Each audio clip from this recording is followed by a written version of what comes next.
આગળની કથામાં મહાદેવજી કહેવા લાગ્યા કે હે દેવી પાર્વતી, જ્યારે હિરણ્યકશિપુ નામના દૈત્યનો વધ કરી અને દેવાદિદેવ ભગવાન જગતગુરુ ઋષિ સુખપૂર્વક બિરાજમાન થયા, ત્યારે તેમના ખોળામાં બેઠેલા જ્ઞાનીમાં શ્રેષ્ઠ એવા ભક્ત પ્રહલાદજીએ તેમના પ્રમાણે પ્રશ્ન કર્યો કે હે સર્વવ્યાપી ભગવાન, હે નારાયણ, ઋષિનું અદ્ભુત રૂપ ધારણ કરવાવાળા, તમને નમસ્કાર છે.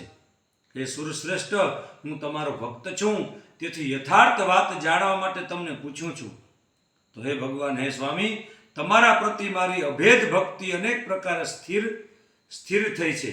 તો પ્રભુ, હું તમને આટલો પ્રિય કેમ છું? તમે કારણ જણાવો. ત્યારે ભગવાન ઋષિ કહેવા લાગ્યા કે હે વત્સ, તમે તો પૂર્વજન્મમાં કોઈ બ્રાહ્મણના પુત્ર હતા, છતાં તમે વેદોનું અધ્યયન ન કર્યું. તે સમયે તમારું નામ વાસુદેવ હતું.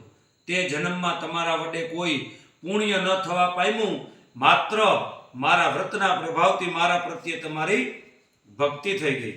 પૂર્વકાળમાં બ્રહ્માજીએ આ સમગ્ર સૃષ્ટિ રચના માટે આ ઉત્તમ વ્રતનું અનુષ્ઠાન કર્યું. મારા વ્રતના પ્રભાવથી તેમણે પ્રાચીન જગતની આ રચના કરી. બીજા પણ ઘણા દેવતાઓને, પ્રાચીન ઋષિમુનિઓના પરમ બુદ્ધિમાન રાજાઓએ મારા ઉત્તમ વ્રતનું પાલન કર્યું. તેના પ્રભાવથી તેમને સર્વ પ્રકારની બધી સિદ્ધિઓ પ્રાપ્ત થઈ.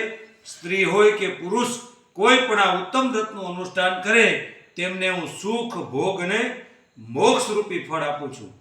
ત્યારે ભક્ત પ્રહલાદ પૂછ્યું કે હે ભગવાન, હે દેવ, હવે હું આ વ્રતની ઉત્તમ વિધિ સાંભળવા ચાહું તો પ્રભુ, કયા મહિનામાં અને કયા દિવસે વ્રત આવે છે એ વિસ્તારથી કહેવાની કૃપા કરો.